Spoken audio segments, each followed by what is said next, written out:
Avui, com veieu, estem amb una ponència a distància amb l'Hernan i aquí al meu costat tenim, com he dit, l'Eulàlia Puig, presidenta de l'Associació d'Empresàries Directives de l'Empordà. Hernán está ahora mismo en Madrid, debería estar aquí, pero hace 2 días nos llamó y Kim, no podemos venir, es totalmente imposible porque estamos firmando una OPA a una empresa noruega, si no recuerdo mal. Sueca. Edgeware, si creo que es, ¿no?, su nombre. Y tenemos de ir nosotros, ¿no? Tienes de ir por fuerza en Madrid. De hecho, acaba de llegar hace pocos minutos en el AVE de Madrid. Gracias, Hernán, por estar aquí. Gracias por conectar con nosotros. Hernán Escapucio es CEO de Agile Content, una empresa tecnológica que está subiendo muchísimo y además con todo el tema de la pandemia, los contenidos digitales han hecho un boom increíble y supongo que tu empresa ha visto reflejado estos crecimientos, ¿no? Y hoy se ejecutan con una OPA en una empresa sueca, como hemos dicho. Nada, Eulalia, si quieres... No, yo decir que empezar la jornada con Hernán es un lujo. Estoy encantada de verla, aunque sea en la distancia, pero es igual, él sabe que el aprecio y además yo sé que es un gran ponente para empezar la jornada hoy. O sea que gracias, Hernán, te escuchamos y adelante. Yo no tengo que decir más. Muy bien. Hernán, si nos escuchas. Perfecto. Ok, pues puedes comenzar tu ponencia. Haremos al público, por favor, que quiere comentar o preguntar alguna cosa, ya saben, de la plataforma ya está habituada porque llevamos 3 días. Puede preguntar cualquier cosa al ponente. Haremos una presentación de Hernán, ¿no? Creo que unos 40 minutos más o menos, y dejaremos unos minutos finales para las preguntas de los ponentes. Adelante, Hernán, todo tuyo. Bueno, ante todo, muchas gracias. Es una pena no estar allí, con lo que me gusta la Costa Brava y poder estar cerca de casa, pero bueno, lo que toca es lo que toca, ¿no? Estamos en plena OPA y tenía que estar aquí para firmar en poderes notariales y una financiación para concretar un proceso que es un poco un final o un punto en el camino después de una trayectoria de empresa que ahora os cuento y podemos compartir, a ver si sirve algunas de las lecciones que hemos aprendido durante todo este tiempo, ¿no? Yo, por empezar por el principio, nosotros empezamos en Barcelona con una empresa cuando detectamos que había un cambio importante en la incorporación progresiva del mundo del vídeo a Internet. Es decir, todavía las páginas eran muy estáticas, había poca cosa que realmente permitiera ver lo que era la eclosión, que hoy es algo bastante natural, pero conseguimos anticiparnos. Veníamos del mundo del media, mi socia venía también de este sector, conocíamos la tecnología y veíamos que esto estaba cambiando todo, ¿no? A veces, cuando empiezas, muchas veces te puedes equivocar con los timings, ¿no? El otro día lo hablábamos, nosotros empezamos un poco antes en la .com una aventura con gente del sector, con Sasha Milló, que venía de Globo, con Nacho Castrobarros, que fue el fundador de InfoJobs. Habíamos montado, por ejemplo, un club online de gente que se conectaba en el 2002, por ejemplo, ¿no? Y al final, riéndose, a veces se pueden aparecer ideas que pueden ser interesantes, pero el timing en esto es todo. El timing es el timing del mercado, la aceptación, tener los usuarios, tener el dinero suficiente como para poder hacer el proyecto y aguantar lo necesario, sobre todo en las fases iniciales, ¿no?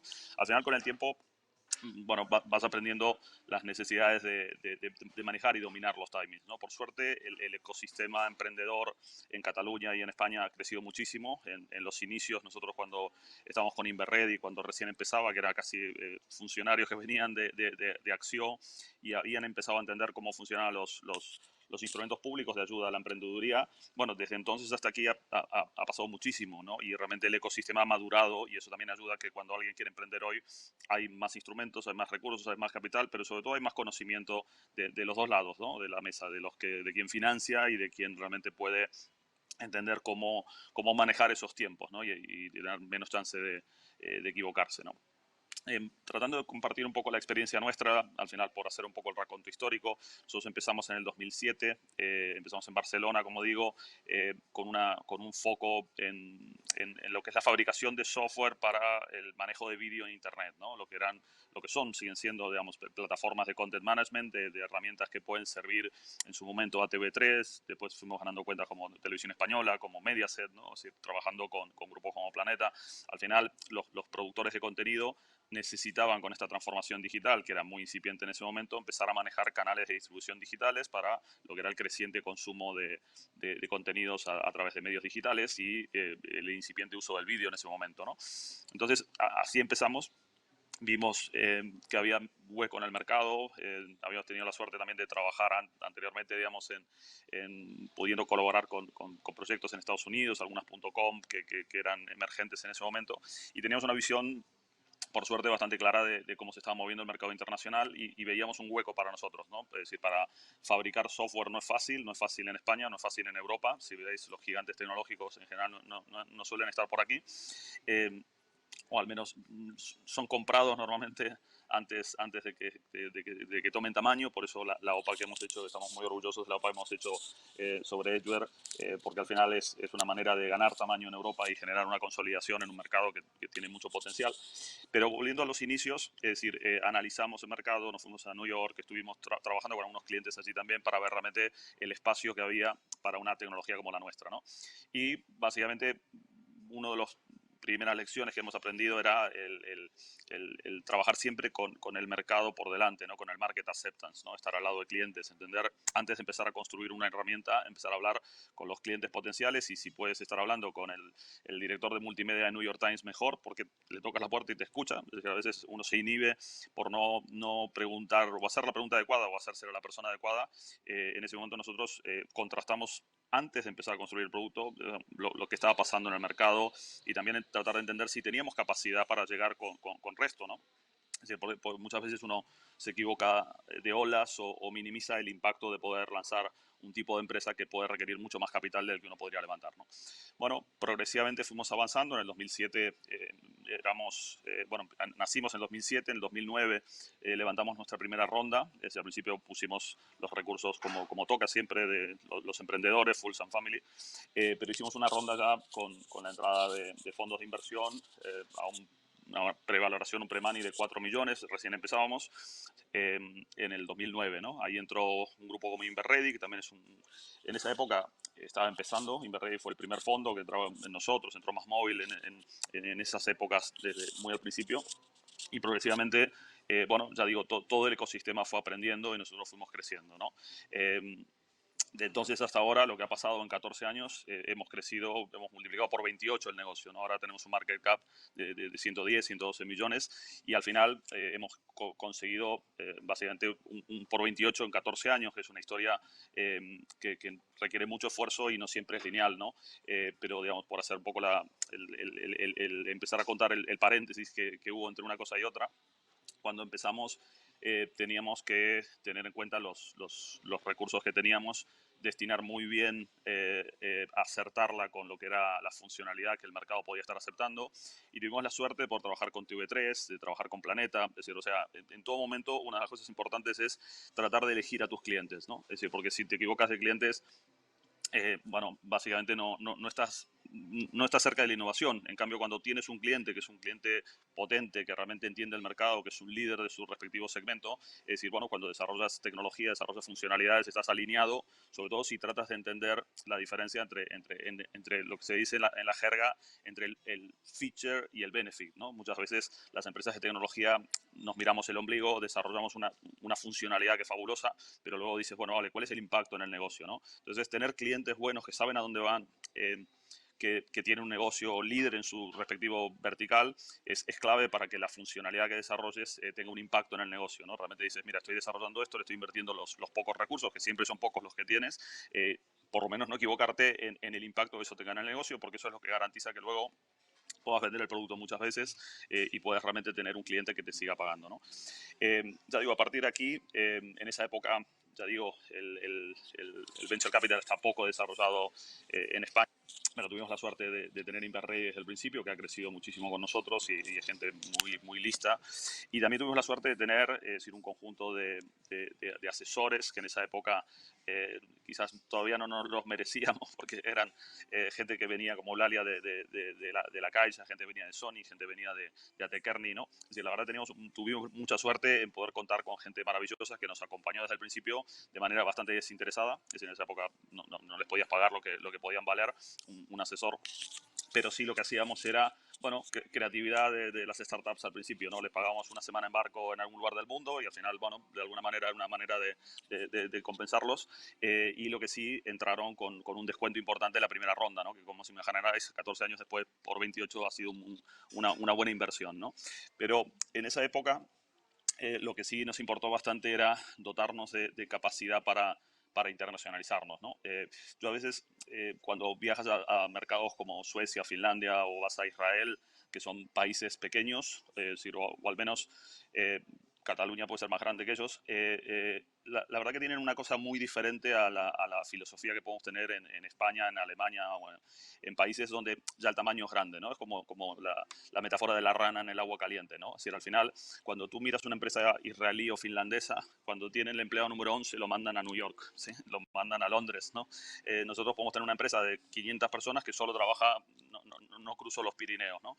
Y eso es una de las lecciones también que vas aprendiendo. Nosotros, en ese sentido, de entrada quisimos ser internacionales. La primera ronda fue prácticamente para replicar el modelo, por lo menos en donde teníamos pegada, que era Latinoamérica. Teníamos vinculación, tenemos una lengua en común, tenemos clientes que hablan con nuestros clientes y al final, un poco desde el 2010, ya con recursos, hasta el 2014, básicamente multiplicamos por 4 el negocio, ¿no? Facturamos 2 millones al principio, después de 3, 4 años facturamos 8, 10 y habíamos pasado de facturar prácticamente un 95% en España a facturar un 70% fuera, ¿no? Eso fue una experiencia que requirió también aprender a equivocarte, entrar en países que son complejos, aprender de legislaciones, sobre todo después poder manejar, digamos, una disciplina a la hora de tener, evitar riesgo de divisas, por ejemplo, ¿no? Pues son países que pueden dar mucho de sí, los latinoamericanos, pero también dan mucho riesgo, ¿no? Como cualquiera que sigue estos mercados se da cuenta, ¿no? Entonces, al final, por ejemplo, una de las lecciones que fue muy valiosa es incorporar un socio local. Es decir, nosotros cuando abrimos Brasil, por ejemplo, que es un lugar donde ahora tenemos 100 personas trabajando allí, tenemos un centro de software de desarrollo bastante potente, incorporamos un socio que nos ayudó muchísimo, además de ser un inversor, es smart investor, ¿no? Alguien que te puede explicar que cuando tienes un conflicto entre dos, por ejemplo, regiones, porque al final tú tributas los impuestos en función de donde tú estás. Estamos en San Pablo, teníamos un cliente que estaba en otra localidad y las dos administraciones nos pedían el mismo impuesto, ¿no? Es decir, el tipo de cosas que quizás en Europa tú te estás olvidado que ese tipo de cosas pueden ser un problema. Bueno, ¿cómo gestionas ese tipo de cosas? Bueno, al final, depositas el dinero en una cuenta federal, por ejemplo, ¿no? Bueno, pues parecen tonterías, pero cuando tú vas viendo ese tipo de cosas que te cuenta un socio local que se lo conoce, bueno, te puede evitar muchísimos problemas, ¿no? Al final, el tener socios locales siempre nos ha ido muy bien, sobre todo en geografías que tienen idiosincrasias complicadas. Bueno, Brasil es un continente en sí mismo, ¿no? Entonces, a partir de aquí, bueno, nosotros fuimos creciendo, fuimos abriendo países, fuimos reproduciendo un poco el modelo que teníamos en España de trabajar con grandes medios de comunicación, con el periódico de Cataluña, con otros grupos de comunicación de televisiones y radios. Y básicamente fuimos entrando en Telefe en Argentina, entramos en Estadao en Brasil, en grandes grupos de comunicación que también nos permitió para seguir el patrón, ¿no? Por seguir contando también, normalmente siempre contamos las cosas buenas y no siempre te cuentas las equivocaciones. Nosotros cuando empezó en una de las crisis, o sobre el 2012, nos habíamos planteado realmente diversificar un poco el negocio para crecer y para reducir riesgo. Y habíamos planteado que el vídeo era algo que estaba para poder ser adoptado en otros sectores, ¿no? Es decir, por ejemplo, veíamos que tenía una pegada fuerte en educación, tenía una pegada interesante en banca también. Bueno, nos hablaba del teletrabajo como hoy es mainstream, ¿no? Pero ya se empezaba a ver que las oficinas tenían una vida útil y podía haber una relación con los clientes por parte de entidades bancarias a través del vídeo, o por lo menos para los empleados, ¿no? Entonces, una cosa que aprendimos que fue bastante útil y la aprendimos rápido, ¿sí? Pero pone de manifiesto el riesgo de seguir pistas falsas, ¿no? Diversificamos negocio de los media y dijimos, bueno, vale, ¿dónde se va a usar el vídeo? En educación, en banca, etcétera. Y ganamos, entramos en La Caixa, entramos en Santander, entramos en Planeta, entramos en EDB, en el IS, en la UNED. Nos fue realmente bien, ¿no? Y eso te despista muchísimo, pues, bueno, estás subido un poco a lo que es un primer síntoma de que eso es exitoso, ¿no? Es decir, porque al final realmente el mercado te lo aceptaba. Pero cuando empezamos a entender que se paraban los pies y había una grieta por debajo nuestro, ¿no? Que al final, es decir, nos pedían cosas que no tenían que ver con nuestra esencia, al final fue bastante costoso darse cuenta de que teníamos que tirar un paso para atrás, ¿no? Es decir, básicamente, después de un tiempo, hemos entendido que al final nuestro negocio, nuestra razón de ser, donde somos diferentes, donde somos competitivos, donde podemos pegarnos con gigantes del mercado que tienen mucho más recursos que nosotros y aún así tener capacidad competitiva, es donde podemos poner el valor en la especialización. Y eso es una cosa que en un mundo globalizado no puedes perder nunca de vista, ¿no? Ser especialista, tener una pegada en tu nicho y decir, mira, va a venir una empresa americana que está en NASA, que tiene 10 veces más recursos que yo, pero tengo capacidad de contrastarla, porque si no, estás perdido, vas a durar lo que dure tu barrera local, ¿no? Y en ese sentido nos dimos cuenta y fue costoso resignar cuentas de ese tamaño, ¿no? O sea, al final decirle que no a la banca no es fácil, ¿no? Pero al final nos fuimos centrando en lo que era nuestro core. Y eso nos fue llevando a entender que nuestra especialización, el mundo del vídeo, tenía que ver con básicamente dos vectores, que es analizando el digital, ¿no? Lo que es la subscription economy, la economía de suscripción, los modelos recurrentes, donde es el usuario el que paga una cuota por tener, por ejemplo, hoy es fácil verlo, ¿no? Netflix o Spotify, en ese momento no existía, pero al final el mundo de las telcos eran los que estaban tomando el relevo del negocio digital del vídeo, y por otro lado teníamos a las televisiones o a los medios de comunicación que vivían de la publicidad, que aportaban un modelo de negocio diferente, muy basado en datos, con la necesidad de tener inteligencia del análisis de datos, poder segmentar, bueno, unos requerimientos diferentes, pero dentro de un perímetro bastante consistente, ¿no? Entonces, en ese sentido, nosotros, en vez de hacer el viraje fácil, en nuestro territorio, con clientes potentes que nos avalaban, y después de tomar algún susto, ¿no? Porque al final te decían, bueno, mándame la mitad de tu gente a mi casa y que se vengan a trabajar conmigo aquí cuando te pagan bien, pero al final dicen, no, yo soy una empresa de software, yo no trabajo exclusivamente para ti, ¿no? Bueno, son parte de los procesos donde tienes que tener claro lo que quieres ser, porque si no, el mercado te lleva a donde te lleva, ¿no? Y a veces, sobre todo, cuando te paga bien, te arrastra, ¿no? Es decir, en ese momento el Grupo Prisa también nos dice, bueno, mira, otra de los temas que podían ser caminos falsos, ¿no? Mira, te voy a comprar la tecnología, pero además quiero que el equipo se venga al lado mío, dentro mío. Te pongo una oficina y los mudáis todos a Madrid. Dice, bueno, es la muerte de cualquier software vendor si trabajo para un solo cliente, ¿no? Bueno, al final aprendes mucho de ese tipo de decisiones. Es decir, yo estudié en el IS también, que estoy muy contento. Ahora estamos mandando gente también a estudiar al IS, equipos directivos nuestros, que realmente es una experiencia muy positiva para cualquiera. El IS o ESADE, tenemos unas universidades, unas escuelas de negocios fabulosas en Cataluña y en España, en Cataluña en particular. Pero realmente tú ves ahí los puntos de decisión donde tienes que tomar decisiones difíciles, ¿no? Porque cuando la decisión es fácil, entre algo malo y algo bueno, tomas hacer algo bueno. Cuando tienes que elegir entre dos cosas buenas, es decir, es donde realmente cuando tiras para atrás dices, bueno, ese fue el momento crítico en el que tuve que decidir, ¿no? Siguiendo un poco el tema, tuvimos una experiencia también interesante a la hora de entrar, de incorporar un socio de primer nivel. Bueno, tuvimos una experiencia que también siempre la cuento, igual me repito si alguien, bueno, lo vamos contando por ahí, pero es importante. En Cataluña hemos participado en un programa de mentoring. Y además de tener a Cuatro Casas o a Kim Faura, gente muy potente, lo hemos tenido y tuve la suerte enorme de tenerlo a Lara, ¿no? A Lara Bosch, ¿no? Yo lo conocía del cercle de economía, más o menos digamos, tenía una cierta relación distante, ¿no? Pero otra cosa es tenerlo en primera persona, sentándote contigo y hablando de tu negocio, ¿no? Claro, nosotros el negocio de él más o menos lo conocíamos, porque éramos proveedores y al final es un monstruo que tiene televisión, prensa, radio, libros, educación a distancia, tiene de todo, ¿no? Pero aprendimos una cosa muy potente y la verdad que la generosidad de alguien así que se pone con en esa época eran empresas que decían algún día vas a salir a bolsa y nosotros no teníamos ningún plan ni nada, pero se pensaba, ¿no? Y Lara nos decía una cosa mira, tenéis dos problemas, ¿no? Después de hablar 10 minutos con él, ¿no?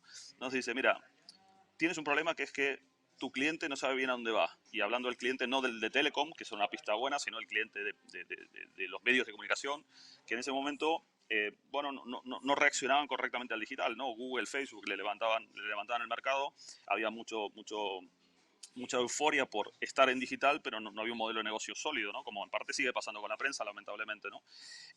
Y entonces, eso es una lección, decir, mira, si tu cliente no sabe cómo hacer dinero, tú no tienes brújula, ¿no? Entonces, y tienes un segundo problema. Cuando lo descubras, pues vas a descubrir cómo hacer dinero en digital, vas a tener que ver qué relación quieres tener con tu cliente, ¿no? Y eso es una cosa que parece trivial, pero nos llevó a pensar y tiempo después, es decir, encontramos un camino que es el que tenemos ahora y el que es un poco la base de nuestro crecimiento. Este año crecimos un 75% en orgánico, ¿no? Es decir, con respecto al año pasado, básicamente a darnos cuenta del papel que tiene la tecnología, ¿no? No es circunstancial que de las 7 empresas más grandes del mundo, de las 10 empresas más grandes del mundo, 7 sean tecnológicas. No es circunstancial que realmente la transformación digital ya no es que la tecnología cambie a los bancos, es que reemplaza a los bancos en cierta medida, ¿no? O va arrastrando a todo, ¿no? Y sin darle más importancia de la que tiene, pero la realidad es que la tecnología permite hacer un montón de cosas, ¿no? Y entonces nosotros nos dimos cuenta que en vez de ser el proveedor, el fabricante del motor del coche, que es el proveedor de SEAT, ¿no? Que puede ganar muy bien la vida, pero está siempre en la cadena bueno al final de todo, nos podíamos poner adelante, ¿no? Y entonces encontramos un modelo simbiótico eh, con las telcos y, por ejemplo, un ejemplo es el que tenemos con MásMóvil en España. Hemos lanzado una televisión, además de ser proveedor de Telefónica, proveedor de América Móvil, proveedor de AT&T, ¿no? De seguir haciendo lo que sabíamos hacer, trabajar para telcos grandes y darles soluciones de vídeo. Básicamente lo que hemos aprendido es a decir, mira, queremos estar en la mesa, queremos ser un socio de negocio, queremos poder gestionar, digamos, con el conocimiento digital que tenemos y con las herramientas digitales que tenemos, gestionar ese negocio digital, ¿no? Y Agile TV, que es lo que hemos lanzado hace un par de años, que es la base del crecimiento que hemos tenido más exponencial, tiene que ver con darse cuenta de la contribución de la tecnología al negocio, enlazando con lo que decía al principio, ¿no? Al final tienes que todo el tiempo entender cómo esto afecta al negocio, ¿no? ¿Cuáles son los KPIs? ¿Cuál es la contribución realmente, ¿no? Y cuando tomas conciencia, y si eso es muy relevante, bueno, pues realmente puedes tener un papel mucho más importante que ser un proveedor. Y eso sí, también te pone más cerca del flujo del dinero, ¿no? Si estás, cuando el usuario paga, siempre es mejor que no estar después del subcontratado, el subcontratado, ¿no? Y además tienes más brújula, ¿no? Y eso es un poco lo que ha pasado en el último tiempo, ¿no? Bueno, por seguir un poco el relato histórico, cuando vimos que realmente el mercado latinoamericano estaba maduro, ya, bueno, estábamos en una posición más sólida, vimos que teníamos que cambiar de marcha. Salimos a bolsa al antiguo MAP, el BM Growth, en un momento en el que, digamos, el mercado de capital riesgo creo que cogimos un poco con el pie cambiado, también todo se ha dicho, es decir, en ese momento el capital riesgo podías hacer rondas de 5 millones, pero era difícil hacer rondas mucho más grandes, y nosotros salimos al mercado haciendo un IPO, pero que era como una ronda C americana, ¿no? Es decir, porque es un mercado pequeño, ¿no? Poco líquido y demás, pero sí fue una decisión acertada a nuestro criterio porque nos puso los pantalones largos, ¿no? Nos permitió decir, mira, vamos a ganar en governance, vamos a mejorar la capacidad de poder hacer operaciones corporativas, ¿no? Un año después de salir a bolsa, conseguimos hacer una operación corporativa con el grupo Salinas, que es un grupo gigante, que lo pillamos un poco con el pie cambiado también con una crisis en México. Había hecho una especie de Netflix latinoamericano, no había funcionado muy bien y tenía unas piezas tecnológicas fabulosas, ¿no? Y bueno, básicamente tenía una empresa muy tecnológica que para su perímetro era muy pequeña, no tenía mucho sentido, y se la compramos, ¿no? Es decir, evidentemente cuando compras a un gigante, que es una empresa que tiene 15.000 empleados, ¿no? Es un monstruo, bueno, no vas de valiente poniendo el dinero por delante, es verdad que los compramos, pero más bien tuvimos que convencerlos de que la parte en acciones que pagábamos era buena, ¿no? De hecho, el titular en prensa es decir, mira, Azteca compra a Agile TV, ¿no? A nadie le cabía en la cabeza que fuéramos nosotros los que disparábamos, ¿no? Y eso nos permitió tener otra persona que también admiro mucho, bueno, gente que tiene una experiencia hechos a sí mismo, que tiene también negocios como Salinas, ¿no? Tiene negocios, le vendió Usacell a AT&T por 2.000 millones, es decir, generó unos negocios alrededor bueno, de la experiencia que podía tener su padre primero como segunda generación, ¿no? Que había montado una base de un negocio y lo hizo más grande. Y bueno, al final, rodearte de gente que tiene una experiencia siempre, ¿no? El tema es poder sacar jugo de esas aportaciones, ¿no? Como sean tus socios, sean tus consejeros, sean bueno, tus inversores, ¿no?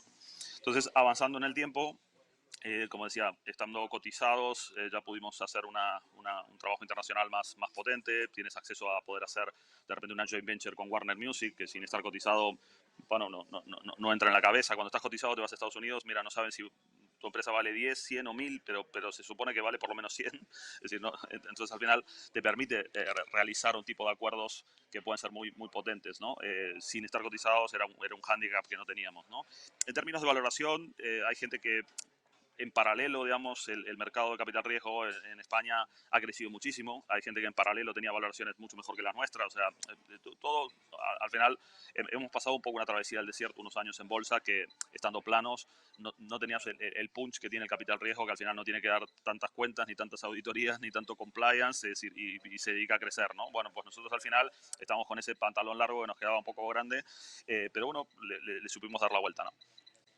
Avanzando en el tiempo, bueno, nosotros fuimos creciendo, fuimos avanzando con este modelo de B2B2C, es decir, lo que es el Agile TV, el ponerse realmente a decir, mira, no queremos lanzar un producto al mercado direct to consumer, porque no es para nosotros, no queremos competir a nuestros clientes, un poco a raíz de la conversación que tenían, que mencionaba antes, sino lo que queremos hacer es una simbiosis con otros players del mercado que tienen unos activos fabulosos, como las telcos, que tienen una base de clientes enorme, tienen una infraestructura y demás, pero no siempre es fácil hacer bailar al elefante, como decía Payete de Telefónica, ¿no? Es decir, no siempre una telco tiene la agilidad de una startup o tiene la fortaleza de una compañía tecnológica global, y la verdad que la combinación de activos, como nos pasa con MásMóvil o Personal en Argentina o la propia Telefónica, es algo muy positivo para poder decir, bueno, mira, nosotros podemos operar una televisión, generar mucho valor para una telco, poder ayudarles a captar clientes de fibra, poder fidelizarlos, poder reducir el churn, bueno, muchas cosas que son importantes para su negocio, y tener nuestro espacio para poder operar con nuestra marca, captar datos de usuario, poder tener un co-ownership de ese negocio y hacer algo bastante positivo, ¿no? Al final, con ese modelo, es un modelo que tiene reconocimiento en bolsa. La última ampliación de capital que hicimos hace un año y medio tuvo 4,4 veces sobre demanda, en el tramo minorista tuvo casi 11 veces. Y al final, bueno, el mercado está premiando esa estrategia que está dando frutos, ¿no? Porque un año después de hacer esa ronda hemos crecido, hemos cumplido los indicadores y estamos bastante satisfechos de todo ese proceso, ¿no? Ahora estamos en un momento en donde vimos que el mercado, la situación post-COVID nos plantea una oportunidad. Es decir, ojalá no existiera el COVID, pero la realidad es que lo que ha hecho es acelerar, digamos, el hábito de consumo del on-demand. Antes era algo que había que explicar, siempre tenías a tu hijo que estaba usando la computadora en el cuarto y viendo internet por allí, pero hoy por hoy hasta tus padres, ¿no? Todo el mundo usa, digamos, el on demand ya está para quedarse, no hay que explicarlo, no es un tema ni de edad, ni de generación, ni de poder adquisitivo, y nosotros hemos apostado por hacer un modelo para el mass market, ¿no? Lanzamos una Agile TV a 6 euros, que es una cosa disruptiva, de la mano de socios que entienden esta manera de llegar al mercado, donde no todo el mundo quiere pagar 150 euros y tener 100 canales de los cuales ve 10, ¿no? Es decir, mucha gente dice, no, mira, a mí me interesa esto y me interesa esto y me interesa esto, y además comparto el password de Netflix con mi vecino, con mi primo, ¿no? Pues al final el mass market es bastante sensible al precio, y nosotros en cierta medida hemos tocado una tecla que permite, sin decirlo con demasiada mayúscula, ¿no? Pero democratizar el pay TV, ¿no? Y eso es una cosa que en el post-pandemia tiene mucho recorrido, ¿no? Al final hay 4.000 millones de personas en el mundo que tienen internet, hay 1.000 millones de personas que tienen suscripciones tipo Netflix, con lo cual, bueno, no necesariamente hay 3.000 millones más de clientes potenciales, pero posiblemente, ¿no? Al final, sobre todo si uno puede hacer un híbrido entre modelos publicitarios y modelos de suscripción, ¿no? Bueno, sin extenderme mucho más, en el último tiempo hemos visto que el mercado europeo está muy fragmentado. Hay muchas empresas de tecnología buenas, pero no todas tienen el tamaño adecuado. Nosotros seguimos siendo un jugador pequeñito, pero ya hemos cambiado de small cap a mid cap prácticamente, ¿no? Y básicamente teniendo una historia de crecimiento, teniendo una historia de éxito, teniendo un respaldo de accionistas, tenemos un grupo de accionistas muy buenos detrás que realmente apoyan la estrategia, tienen recursos financieros, varias de los family offices de las familias que están detrás dentro del accionariado de Agile han hecho desinversiones muy potentes en el último tiempo. O sea, tenemos gente como la familia Ibarra, los Isidro, los Salinas, ¿no? Que al final en los últimos 2 años han desinvertido por casi 5.000 millones diferentes operaciones, como MásMóvil o como Europac, y al final tener ese tipo de accionistas te da mucho respaldo a la hora de decir, bueno, mira, si vamos a por metas más altas, por cimas más altas, podemos empezar una consolidación europea, ¿no? Es decir, ya no ser siempre un poco esperar que nos compren, sino decir, bueno, salir a hacer el proceso liderándolo desde tu lado, ¿no? Hasta donde realmente te da la capacidad y teniendo en cuenta la dificultad que tiene, ¿no? En ese sentido, aprendimos muchísimo de lo que son en el último tiempo, es decir, lo que son las takeover rules de Nasdaq. Es decir, el Nasdaq tiene una filial europea que está en el norte de Europa, que tiene una sede en Estocolmo. Es un mercado muy dinámico, muy vibrante, donde salen un montón de startups, IPOs tecnológicos, va a la par de Londres, bastante por encima de la Europa continental, a pesar de que son mercados más chiquitos. Y entonces, bueno, es un mercado interesante para nosotros y casualmente cuando analizamos empresas encontramos una empresa que nos encajaba muy bien en el fit, con una cultura muy parecida, una visión bastante parecida de hacia dónde queremos ir, que estaba en un momento de cambio con unos accionistas que habían agotado un poco su ciclo, un equipo directivo con ganas de crecer, pero que quería cambiar de aires, ¿no? Cambiar de caballo en cierta medida, y aprovechamos la oportunidad para lanzar una OPA.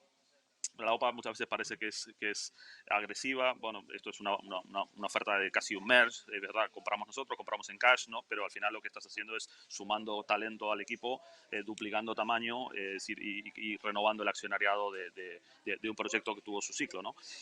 Al final lanzamos esta OPA sobre Edgeware, amigable, insisto, conseguimos que el 48% del capital en manos de sus 3 principales accionistas firmara de antemano, con lo que se llama un compromiso irrevocable, lo cual alejaba la posibilidad de que entrara una contra-OPA.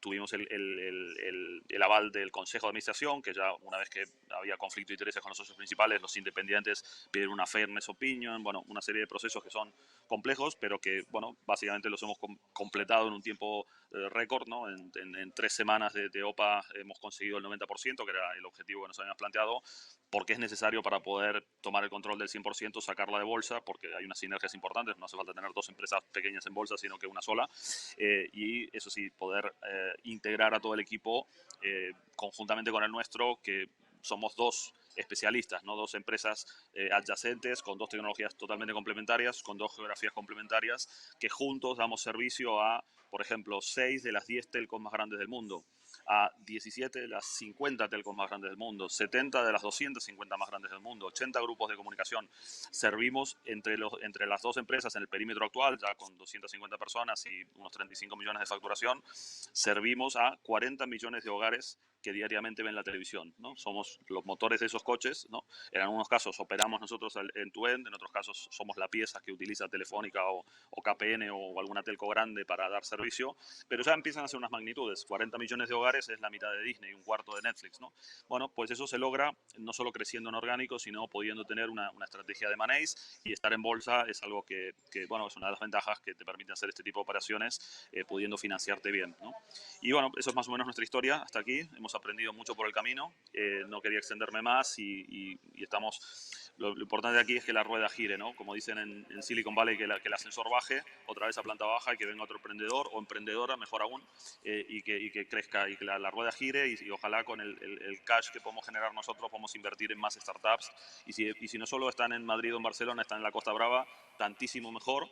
La verdad que es un lugar fabuloso para vivir. En un COVID puedes montar la empresa donde quieras. Yo estoy enamorado de la Costa Brava, tengo mi segunda casa ahí, y creo que realmente pueden salir grandes empresas, y los momentos de crisis son los momentos en los que hay que pensar que falta, porque suelen nacer más empresas en estas épocas que en épocas de bonanza. Oye, Hernán, te esperamos aquí con los brazos abiertos.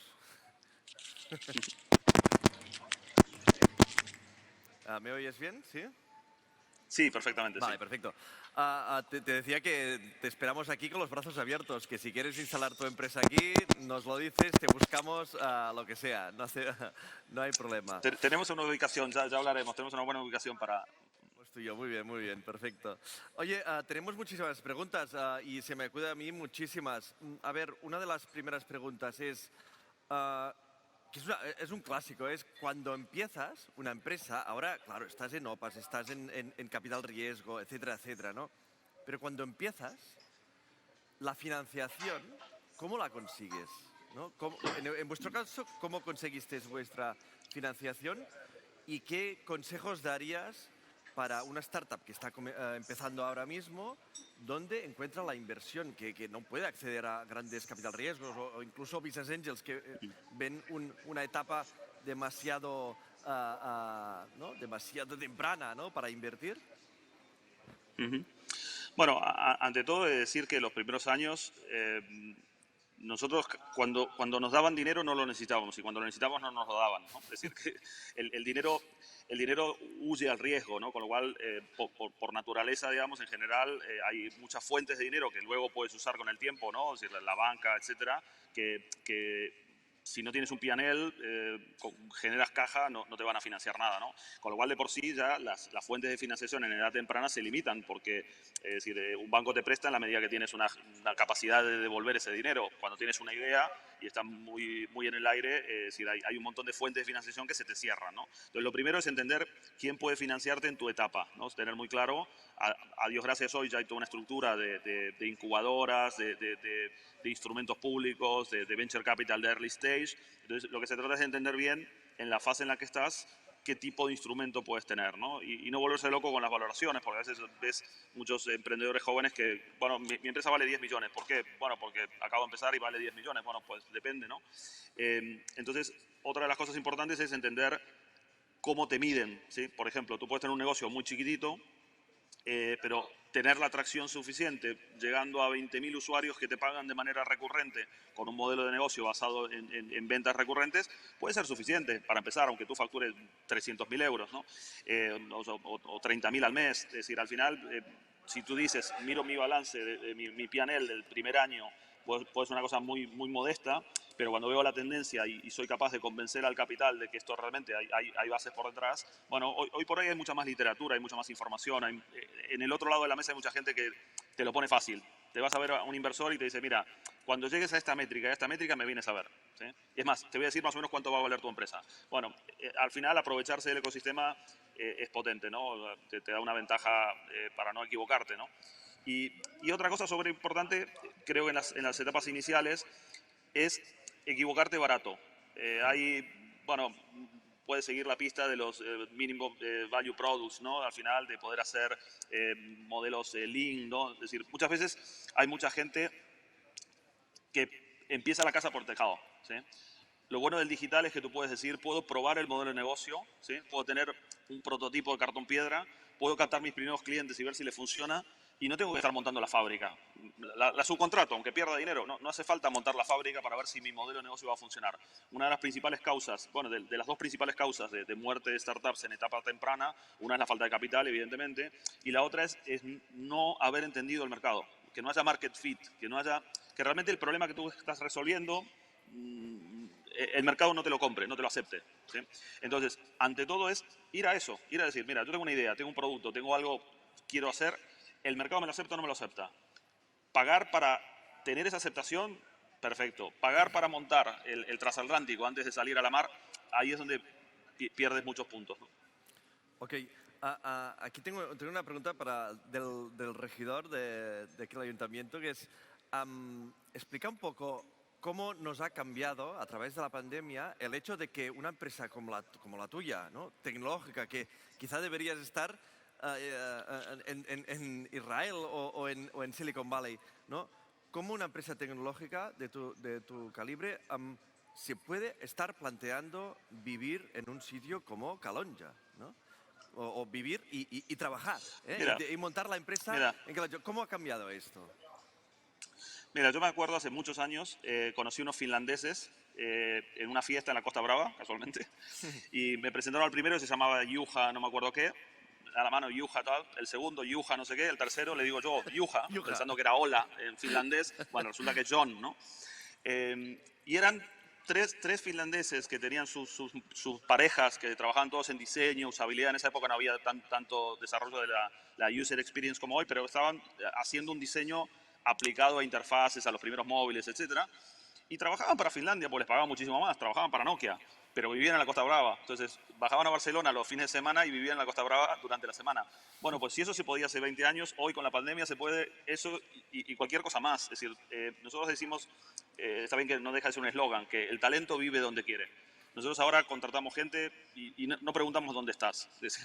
Es igual.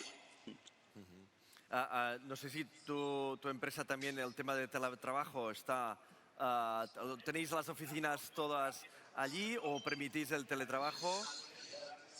Permitimos, fomentamos, incluso que la gente se cambie de país si quiere. Es decir, al final somos una empresa global y tenemos una ventaja. el talento digital, la gente que trabaja en el mundo digital tiene muchísimas ofertas, ¿no? Y nosotros tenemos, claro, al principio sufres cuando te ficha la primera persona, te la ficha Google, dices, wow, esto es una guerra que voy a perder. Y cuando tú fichas a alguien que viene de Google, tú dices, bueno, pues las cosas van y vienen, es cuestión de esperar, ¿no?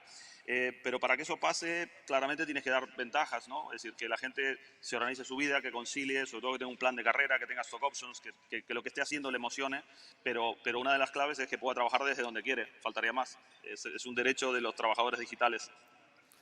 Está claro, está claro. Otra pregunta. Nos dicen, ¿recomiendas el tema del mentoring? Porque creo que has hablado en tu explicación el tema del mentoring, ¿no? De tener un mentor que te ayude, te ponga al lado y te ayude. ¿Recomiendas el mentoring para una empresa que está empezando? Sí, definitivamente. Ahí diría dos cosas. Que sea alguien de tu sector o tener muy claro qué valor le vas a sacar, ¿no? Porque a veces puedes seguir pistas falsas, ¿no? Y después, no cortarse en pedir a los mejores. Me ha pasado muchas veces. Yo he estado con gente en California, ¿no? Con gente muy potente a veces, ¿no? Que te inhibes y dices, mira, la gente está, al que le ha ido bien en la vida, en general quiere ayudar. ¿Sí? Y a veces te encuentras unos empresarios tremendos que tienen poco tiempo, pero si le preguntas de manera inteligente la pregunta adecuada y necesitas que te ayuden, te ayudan. Entonces, muchas veces el mentoring lo que no te puede pillar con los brazos cruzados, es decir, bueno, que alguien me venga a explicar qué tengo que hacer. No, más bien es, mira, tratar de ir a sacar lo que realmente puedes aprovechar de alguien que tiene una experiencia que tú no tienes, pero currárselo antes. Muy bien. Una pregunta que te hago yo. Aquí estamos a punto de empezar un programa de preincubación o preaceleración que llamamos, ¿vale? Para intentar crear startups y nuevas empresas del sector Smart Cities, que llamamos Smart Town, ¿de acuerdo? Porque creemos que poblaciones como Calonja o muchas poblaciones de la Costa Brava tienen una problemática común, que es el tema de movimientos, fluctuaciones de población entre verano e invierno, etcétera, y esto gestionarlo es complicado, ¿no? Y intentamos buscar soluciones smart, ¿no? Intentamos buscar emprendedores que hagan estas soluciones smart. ¿Cómo es de importante una empresa de acceder a estos programas, ¿no? Es un poco como el mentoring, porque dentro del programa de preaceleración hay un mentoring también, ¿no? Pero también hay un aprendizaje de tecnologías, de metodologías y todo. ¿Cómo es importante un programa de estos de aceleración, de incubación, a la hora de crear una empresa? Mira, cada uno tiene su experiencia y dependiendo un poco del contexto, ¿no? Pero lo que es innegable, más ahora en épocas de pandemia donde estamos todos tan separados, es que el efecto pasillo, el efecto clúster es fundamental, ¿no? Entonces, por empezar a decir, mira, ¿por qué van a hacer una empresa aquí? Cuando un emprendedor va a presentar un proyecto y dices, ¿de dónde vienes? Bueno, ¿por qué tu idea ha nacido ahí? ¿Sí? Es decir, bueno, si al final encuentras un vínculo que te dé sentido porque al final encontráis un clúster que se retroalimenta porque dices, mira, tiene una vinculación con el territorio, fabuloso. Si luego hay un clúster donde hay más empresas que están arrancando y tratando de hacer las cosas en paralelo, mejor. Y después, yo por ejemplo, en Silicon Valley fui a una incubadora y de repente veo una cabeza inconfundible, una cabeza de cono, donde estaba Andersen Horowitz, ¿no? Y digo, ¿pero qué hace este tipo aquí con una startup? Eran 5 chicos con una pizza delante, un tipo que había fundado Netscape, era multimillonario, ¿no? Mira, y le pregunto, ¿no? Le fui a preguntar. Me dice, esta vibración no te la da nada, sí, no te la da nada. Y fíjate que un tipo de ese calibre que tiene acceso a traerse a los consultores que quiera a su despacho, se va a las startups porque le contribuye, no solo él da y recibe. Bueno, pues al final estos entornos colaborativos como el Pier en Barcelona son necesarios y aceleran muchísimo. Por el pasillo encuentras a tu director de marketing que te cambia la cabeza sobre cómo vender tu producto y si no estaba el pasillo no lo encuentras. Muy interesante, muy bien. Aquí una pregunta muy directa que te hacen es, ¿haces de mentor? ¿Puedes Bueno, hacer de mentor? ¿Te planteas sí, hacer de bueno, mentor? sí, la verdad es que bueno, depende mucho que uno tenga bandwidth, ¿sí? Porque al final lo que no puedes hacer es hacer las cosas mal, pero claramente, te digo, en la medida que uno realmente te puede ir más o menos bien, tienes la obligación moral de dar una parte a la sociedad, ¿no? Es decir, y yo he hecho de mentoring y sigo haciendo, así que si alguien me necesita, que me escriba. Es decir, puedo tardar en contestar, pero contesto. muy bien, perfecto. Una pregunta, a nivel de cuando hubo el lockdown, ¿no? La pandemia, el confinamiento de todos en marzo, ¿vuestra empresa cambió algún hábito? ¿Cambió algo o estabais tan, ¿no? tan habituados a teletrabajo, a todo el tema digital, Mira, que no hubo ningún cambio? la verdad que hubo menos cambios de los que necesitábamos porque estábamos más preparados de lo que pensábamos, ¿no?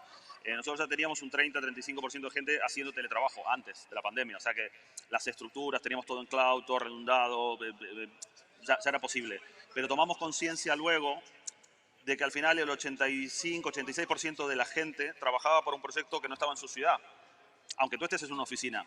Entonces al final tú dices, mira, es igual donde estés, ¿sí?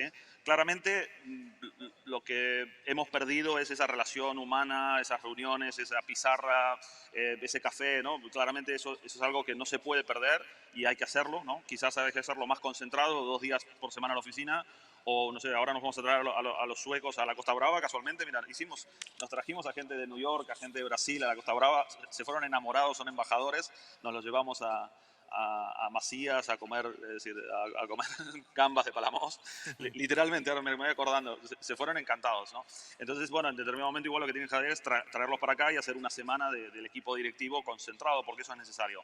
Pero en el día a día, la verdad que ha sido muy fácil, más de lo que esperábamos. Y mira, nuestro director financiero, que al principio decía, bueno, la productividad va a caer, ahora es un converso. Muy bien, muy bien. Una última pregunta, que estamos ya a punto de acabar el tiempo, es ¿cómo ves el ecosistema emprendedor en Barcelona? ¿Has hecho alguna pincelada, ¿no? Has hablado del Pier One, lógicamente creo que es el centro neurológico de las startups en Barcelona y en Cataluña. ¿Cómo ves el ecosistema Barcelona-catalán en estos momentos?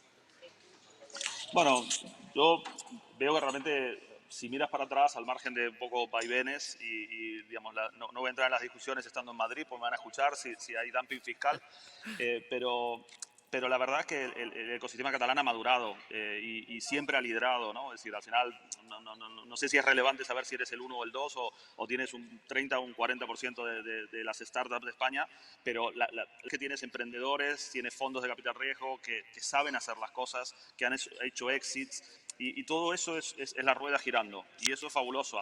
Cuando nosotros empezamos no existía. Muy bien. Hablando de exits, ¿te planteas un exit de tu empresa o no? Siempre te lo tienes que plantear, a menudo. Es como decirte, si realmente tienes valor, te van llegando ofertas, evidentemente, y tendrás que pensarlo. Nosotros estamos en una fase donde básicamente la ecuación que hacemos es, podemos crecer al 30-40% en orgánico durante los próximos 3 años, con lo cual vamos a generar más valor. No es momento de vender. Ya. Pero bueno, todo es un ciclo. Muy bien, Hernán. Ahora que sepas que ahora tenemos una mesa redonda con 4 mujeres, 3 de las cuales tienen 3 startups potentísimas, buenísimas, en diferentes etapas. Un placer, mucho gusto de poder hablar contigo y que has podido dar tu visión en este congreso. Mucha suerte hoy con la firma. Supongo que no sé si ya está todo hecho o tienes de hacer algún paso, pero igualmente mucha suerte.